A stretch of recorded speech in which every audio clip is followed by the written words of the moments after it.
রব্বানা যালামনা বলেন রব্বানা যালামনা আনফুসানা ওয়া ইল্লাম তাগফির লানা ওয়া তুরহামনা লানাকুনান্না মিনাল খাসিরিন বলে বলে মসজিদে কেঁদেছো, আসরের নামাজ পড়ে কেঁদেছো, যোহরের নামাজ পড়ে কেঁদেছো, মাগরিবের পড়ে কেঁদেছো, এশার নামাজ পড়ে কেঁদেছো।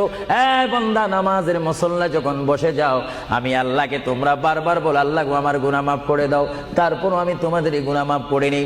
তারপরও তোমরা নিশি রাত্রে, মানুষ যখন ঘুমে যায়, তোমার বিবি যখন ঘুম যায়, তোমার ছেলে যখন ঘুম যায়, তুমি নিশি রাত্রে ঠান্ডা পানি দিয়ে ওযু বানিয়ে নামাজের মুসল্লায় বসে তুমি আবার যখন ডাক দাও, রব্বুল আলামিন, পৃথিবীর কোনো মানুষ আমার গুনাহ সম্পর্কে জানে না, তুমি আমার গুনাহ সম্পর্কে জানো। আমি এমন গুনাহ করেছি আমার বিবি জানে না, বিবি গুনাহ করেছে আমি জানি না। আল্লাহ তুমি সব কিচ্ছু জানো। হে আমার প্রভু, তুমি আমাকে মাফ করে দাও। আমার আল্লাহ বলে, তারপরও যদি তোমাদের